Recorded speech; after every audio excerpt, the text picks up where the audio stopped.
Innal hamdalillah nahmaduhu wa nasta'inuhu wa nastaghfiruh wa na'udzu billahi min syururi anfusina wa min sayyiati a'malina may yahdihillahu fala mudhillalah wa may yudlil fala hadiyalah. Wa nusalli wa nusallim ala rasulil karim wa ala alihi wa sahabatihi wa man ihtada bihadihi ila yaumiddin. Rabbi israh li sadri wa yassir li amri wahlul 'uqdatam min lisani yafqahu qawli, amma ba'du. Melanjutkan dalil-dalil yang menunjukkan adanya badal haji. Untuk hadis yang ketiga saya kira sudah tuntas. Sekarang adalah hadis yang keempat yang diriwayatkan oleh Ali bin Abi Thalib radhiyallahu taala anhu. Qala Ali bin Abi Thalib, berkata siapa Ali bin Abi Thalib, fi sifati hajjati Nabi sallallahu alaihi wasallam, dalam hal menyifati tata krama manasik hajinya Rasulullah sallallahu alaihi wasallam. Rangkaian dari cerita sifat hajinya Rasul sallallahu alaihi wasallam. Dalam salah satu redaksinya, summa kemudian ja'athu, didatangi siapa Rasul, imro'atun syabatun, wanita yang masih belum kawin, masih muda, min Khos'am, dari suku Khos'am. Faqalat, seraya berkata wanita ini, pemudi ini, inna abi syaikhun kabirun. Jadi kasusnya lain. Ada kasus orang tuanya sudah wafat.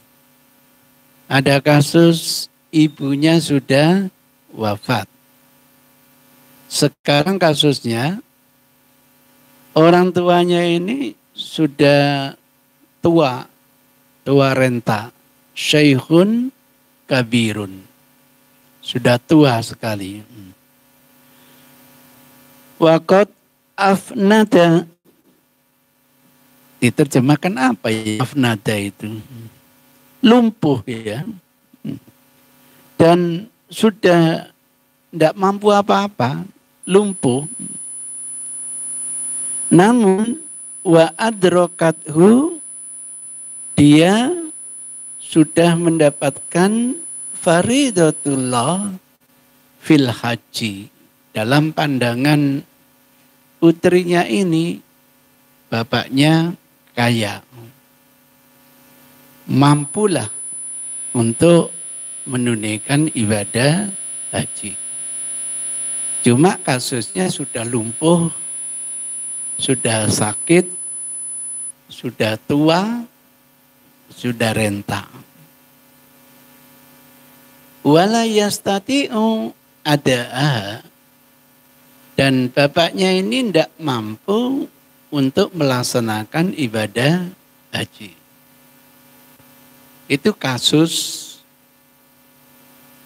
yang disampaikan oleh wanita ini kepada Rasul. Pertanyaannya, afa ahuji anhu, boleh ndak ya Rasul saya badali dia? Nah, ini bahasa enaknya begitu. Boleh ndak ya Rasul saya haji niabatan anhu, mewakili beliau.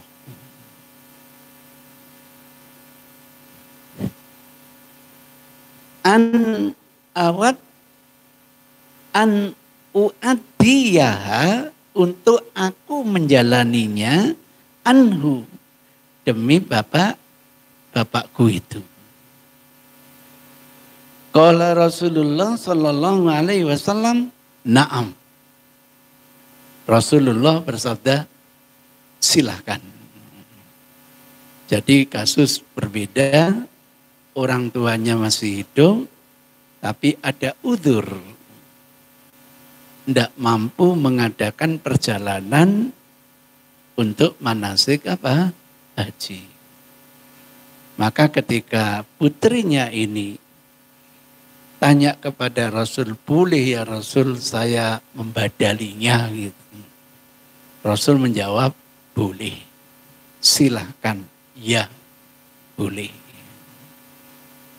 Hadis ini dikeluarkan oleh Imam Bukhari nomor 1442, Muslim 1334, Nasai 2635, dan Ahmad dalam musnadnya nomor urut 564. Saya lanjutkan dulu hadis yang kelima, yang terakhir, kemudian kita adakan pembahasan. Hadis ini diriwayatkan oleh Lakid bin Sabirah Al-Uqaili. An Abi Razin, kunyahnya adalah Abu Razin. Lakid namanya adalah Lakid bin Sabirah Al-Uqaili, suku Uqail. Radhiyallahu ta'ala anhu. Annahu, bahwasanya dia atan nabiyya, menghadap kepada Nabi sallallahu alaihi wasallam. Faqala, seraya berkata, ya Rasulullah, wahai Rasulullah, inna abi, sesungguhnya bapakku, syaikhun kabirun. Kasusnya sama dengan yang dicurhati oleh pemudi terhadap bapaknya yang sudah tua. La yastati'ul hajja, tidak mampu ya Rasul untuk menjalani ibadah haji. Wala al umrota, juga tidak mampu ya Rasul untuk menjalani umroh. Wala dokna, bahkan tidak mampu mengendarai kendaraan. Mungkin mengendarai untanya, atau mengendarai mungkin kudanya. Karena kendaraan tempo dulu ada 4 macam, ada keledai, ada bigol, peranakan dari kuda dan keledai. Pejantannya kuda, betinanya adalah keledai. Wujudnya lebih besar dari keledai, lebih kecil daripada kuda. Yang ketiga adalah unta, dan yang keempat adalah kuda. Itu kendaraan tempo dulu. Bapaknya ini sudah tidak mampu menaiki kendaraan. Qala, maka Rasulullah bersabda, hujja an abika wa tamir. Kalau gitu badali haji bapakmu dan badali umroh bapakmu. Saya terjemahkan begitu biar gampang. Padahal terjemahan ini cukup bermasalah. Hadis ini dikeluarkan oleh Tirmidzi 930, oleh Nasai 2621, dikeluarkan Ibnu Majah 2906, dikeluarkan Ahmad 16.229.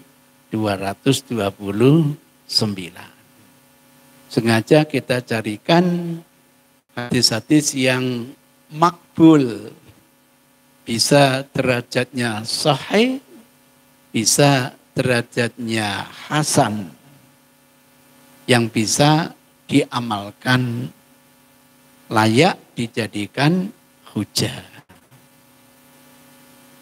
Saya tidak tahu, mungkin Bapak Ibu masih pernah membaca. Saya temukan Ustadz hadis yang sahih terkait badal haji ini selain yang 5 itu. Nah, saya menunggu itu.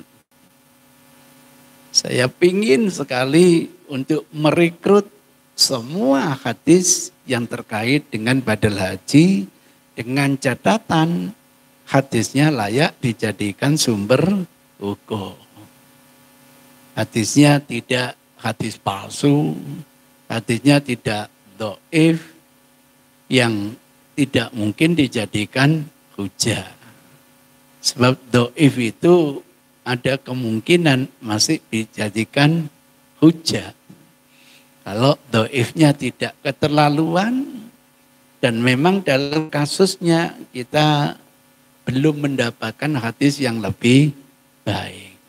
Tapi sayang pola pikir yang terakhir ini belum bisa diterima di Muhammadiyah. Saya mohon maaf. Kenapa? Karena kadang-kadang dalam satu kasus kita ini tidak menemukan hadis sahih. Kita juga tidak mendapatkan hadis yang hasan. Yang kita temukan ternyata hadisnya dhaif. Maka sebenarnya pola pikir ulama hadis mudah-mudahan dengan hadis yang dhaif ini lebih baik daripada mengandalkan fatwa ulama. Karena kalau hadis dhaif itu masih ada cantolan dengan Rasul, tapi kalau fatwa ulama murni tidak ada cantolan dari Rasul. Itulah sebabnya kadang-kadang di Sunan Tirmidzi kita sering mendapatkan ahsanu syai' fi hadzal bab. Bahkan kadang-kadang ashahhu syai' fi hadzal bab. Supaya difahami ungkapan Tirmidzi ini bukan berarti hadisnya paling sahih, bukan berarti hadisnya paling hasan, tidak. Sama-sama dhaif, tapi kok ini lebih lumayan dibanding yang lain. Coba saya carikan misalnya, mumpung ada fasilitasnya.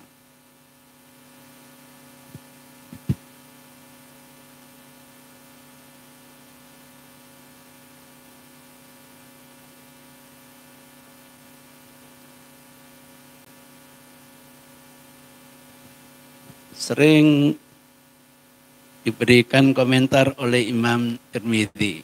Klik. Oh, enggak ada. Bentar, mungkin klik nulisnya.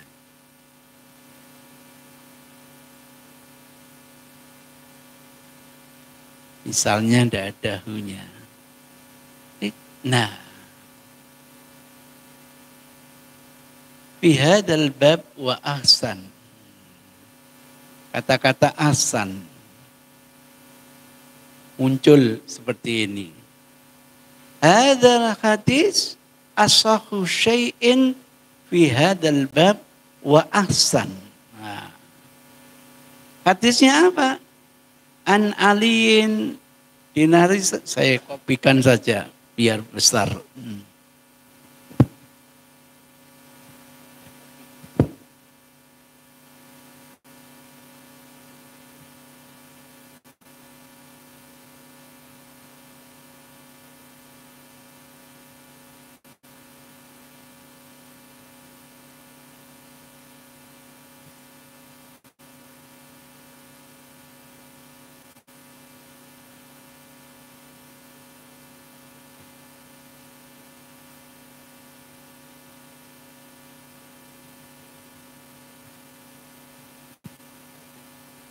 An aliin radhiyallahu ta'ala anhu anin Nabi sallallahu alaihi wasallam qala miftahu sholati at-tuhur wa tahrimuha at-takbir wa tahliluha at-taslim.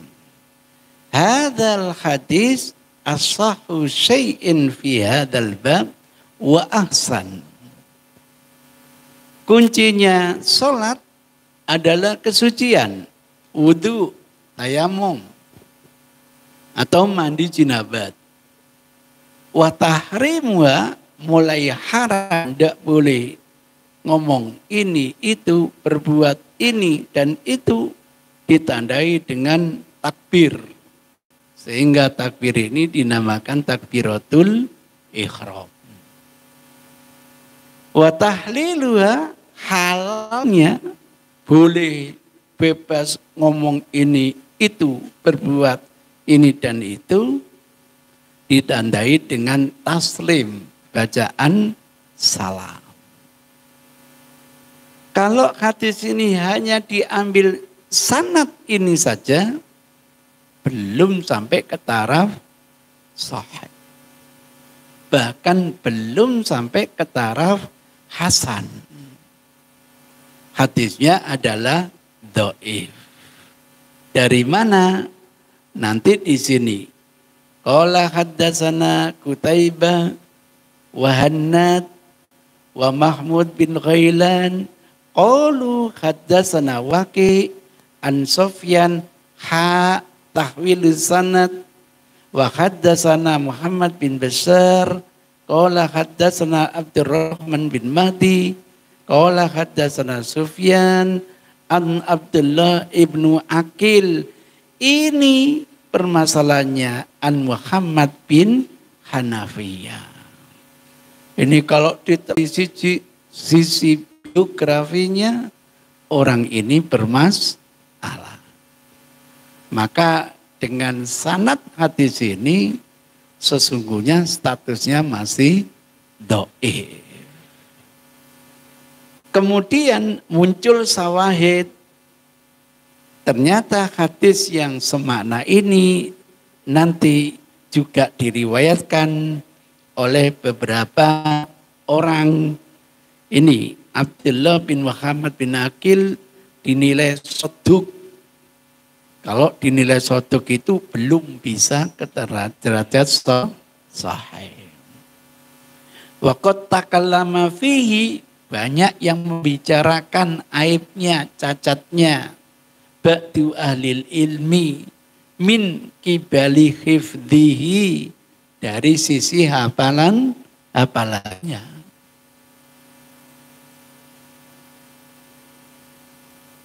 Itu ceritanya.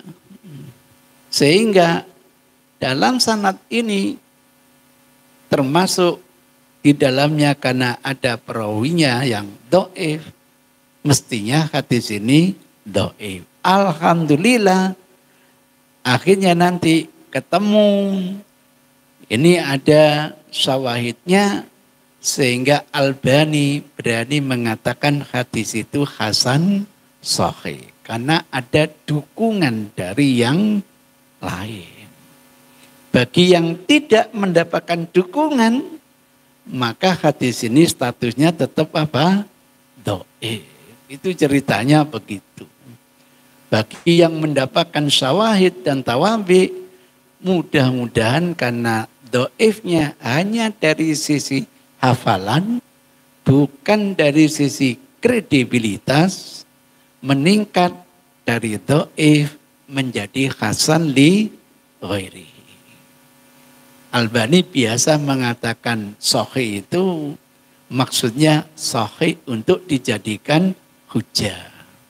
Sehingga Tirmidzi dipilah dua, bagian sahih, bagian dhaif. Nasai dipilah dua, bagian sahih, bagian dhaif. Ibnu Majah dipilah dua, bagian sahih, bagian dhaif.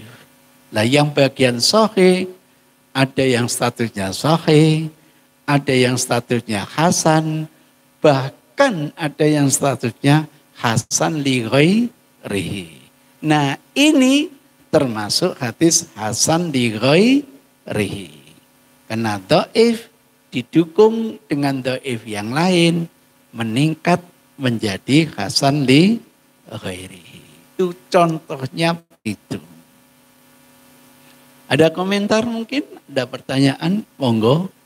Tadi ada pesan kalau ingin tanya pinjam mic ini karena mic-nya yang satu rusak. Sudah bisa?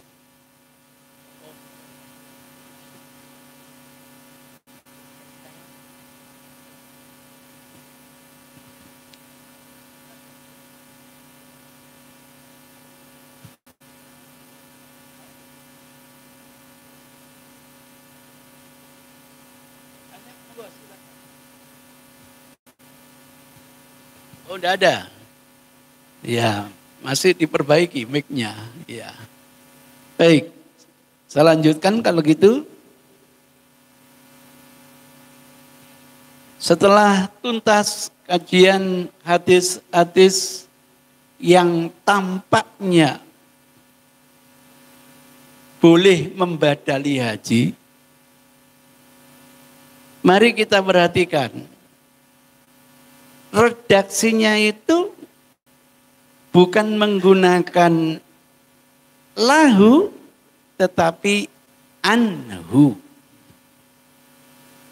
Redaksinya bukan menggunakan laha, tetapi anha. Kita lihat hadis yang pertama. Ibnu Abbas. Apa kata Rasulullah Sallallahu Alaihi Wasallam?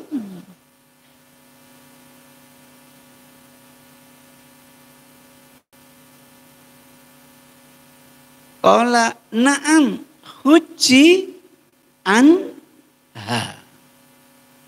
Saya kasih tanda merah. Bukan mengatakan huji laha. Enggak. Hadis yang kedua. Hadis yang kedua. Huji an abika. Bukan li abika. Saya kasih tanda merah. Li. Hadis yang ketiga. Hujja an subroma. Menggunakan apa? An subroma. Hadis yang keempat.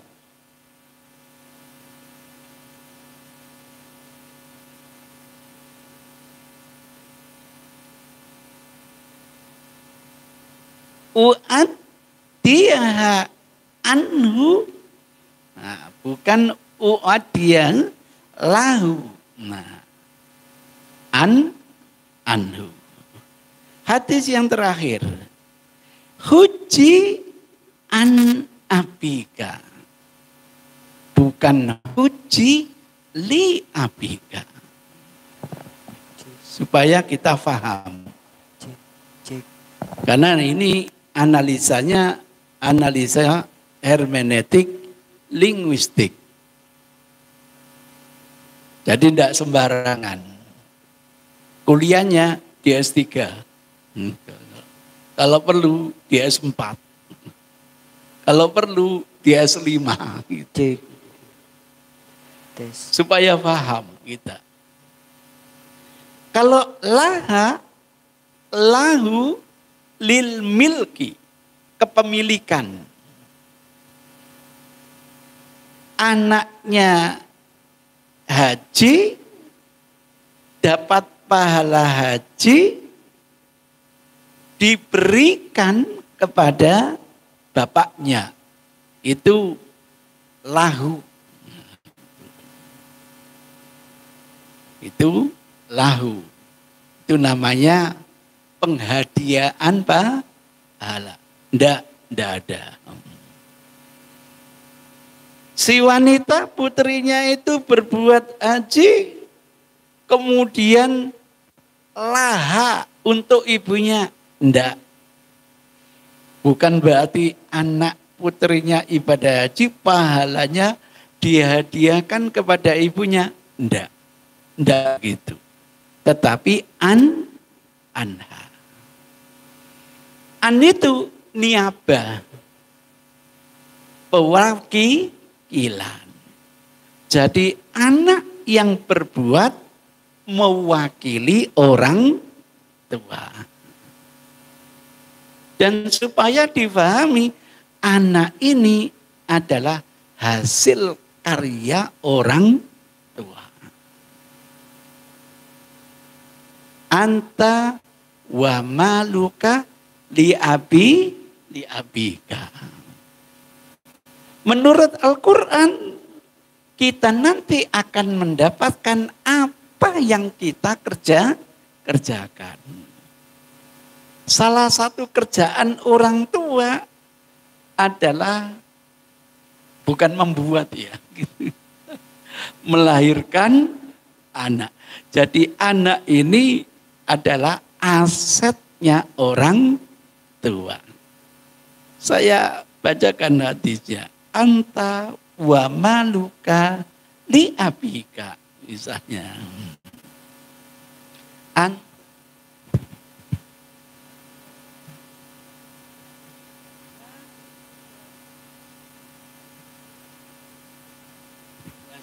Anta wa maluka, ini aja.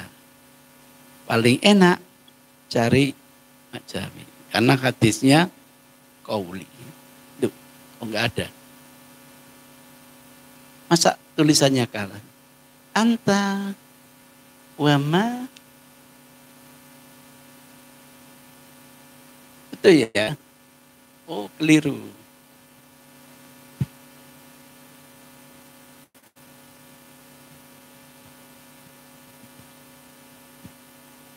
Coba.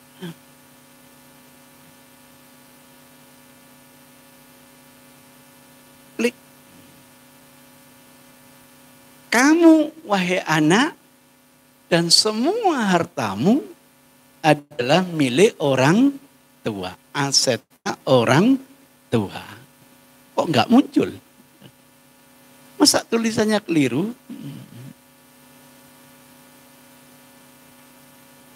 Oh, kalau gitu ini aja.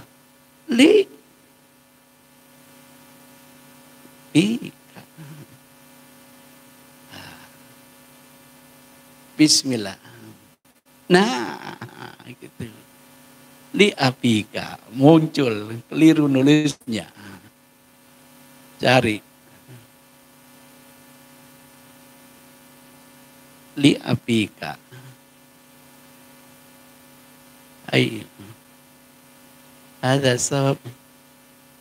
Atadri maqala ya, bukan. Ini anta wa maluka li abika. Nah, ini Sahih Ibnu Hibban. Saya besarkan biar kelihatan. Klik.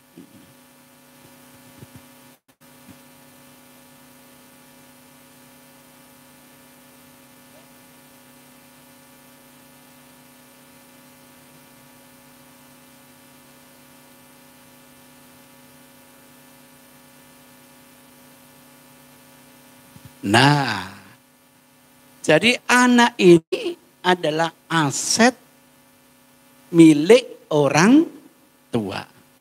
Bahasa kasarnya hasil dari kerja orang tuanya. Kata Allah, kamu akan mendapatkan apa yang kamu kerjakan. Kan gitu, ayatnya kan begitu ya. Kamu hanya mendapatkan apa yang kamu kerjakan. Jangan lupa di ayat yang lain nanti ada ayat kamu akan mendapatkan apa yang kamu kerjakan dan apa yang kamu tinggalkan. Wa naktubu ma qaddamu wa asaruh.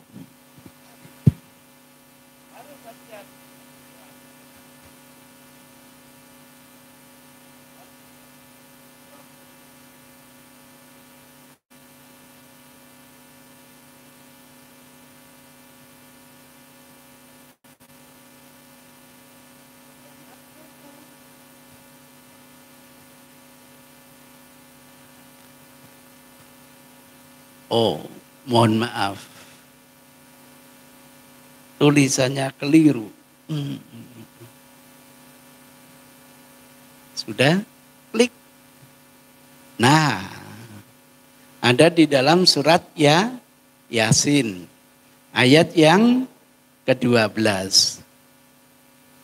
Wa naktubu ma qaddamu wa asaro.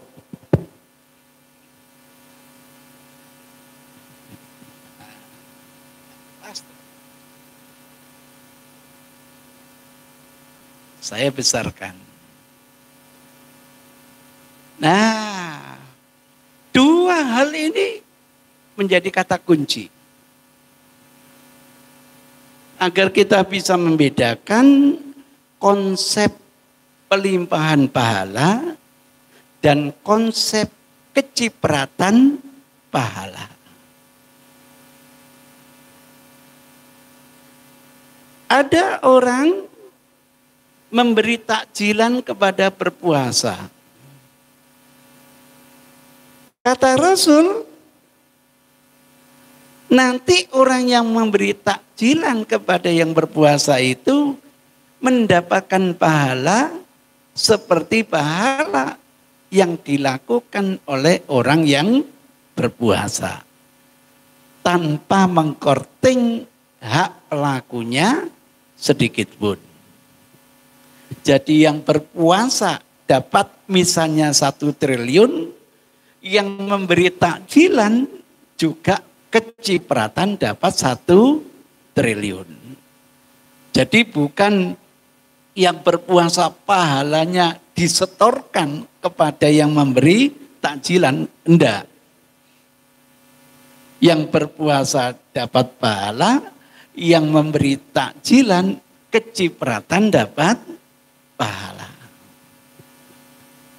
Sebagai seorang guru, sebagai seorang mubaligh, sebagai seorang tua, memberi petunjuk kebaikan kepada anaknya.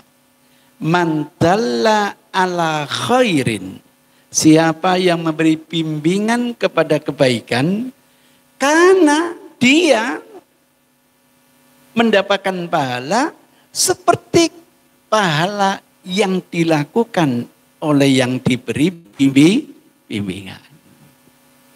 Misalnya di hadapan saya ini jamaahnya berapa ini? 20.000 ya. Masya Allah. Saya memberi bimbingan kebaikan untuk sedekah. Maka setiap orang kalau bersedekah, setiap orang akan mendapatkan pahala. Saya yang punya invest memberi bimbingan kebaikan, kecipratan dapat pahala seperti yang dilakukan oleh orang yang mendapatkan bimbingan. Kalau setiap orang dapat 1 triliun, kalikan 20.000, waduh. Setiap sampean dapat yang memberi bimbingan, kecipratan dapat pahala. Bisa membedakan antara dua konsep ini?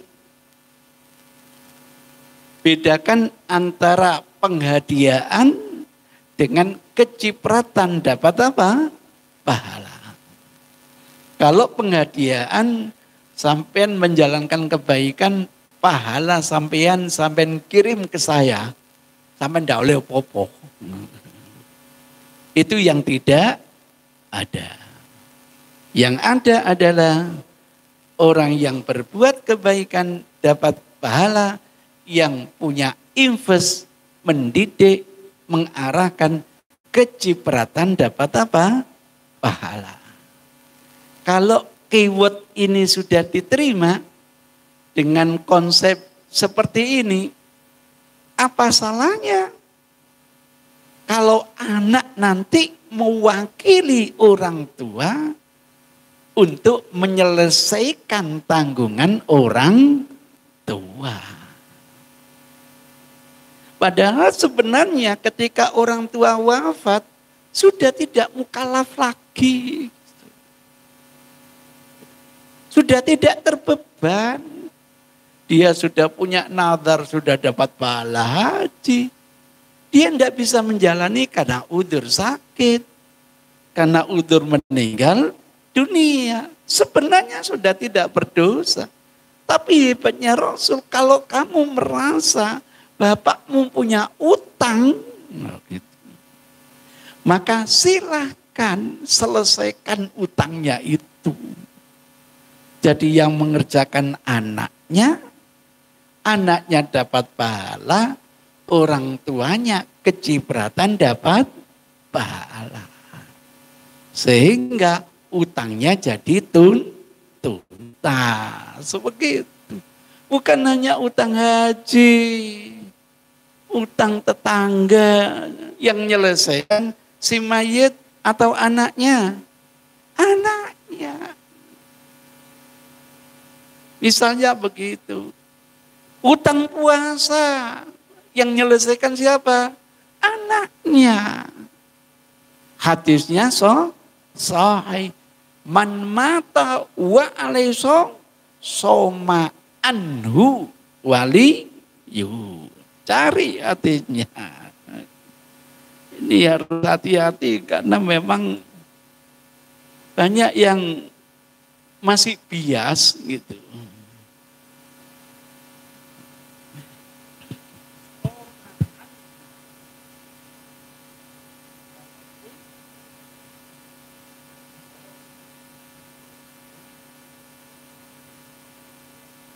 Oke. Klik. Nah. Man mata.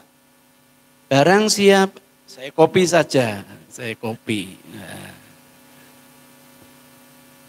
Copy.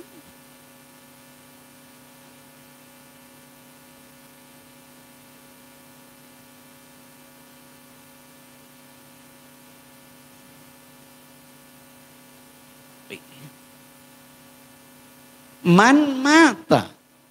Siapa di antara kita wafat? Wa alaihi siyam. Dia masih punya tanggungan puasa. Padahal seseorang itu kalau sudah wafat tidak mukallaf lagi. Tapi kalau ada di antara kita, bapak punya tanggungan. Kalau ingin menyelesaikan, soma anhu. Dia menggunakan kata apa? An. Bukan somalahu. Kalau somalahu, anaknya berpuasa, pahalanya dikirim ke orang tua. Nggak. Anak tetap dapat pahala, bapaknya kecipratan dapat pahala. Utangnya tuntas. Menjelaskan seperti ini tidak gampang. Insya Allah nanti kita lanjutkan karena ada beberapa contoh yang lain. Demikian kurang lebihnya mohon maaf. Billahil hidayah wa taufik. Wassalamualaikum warahmatullahi wabarakatuh.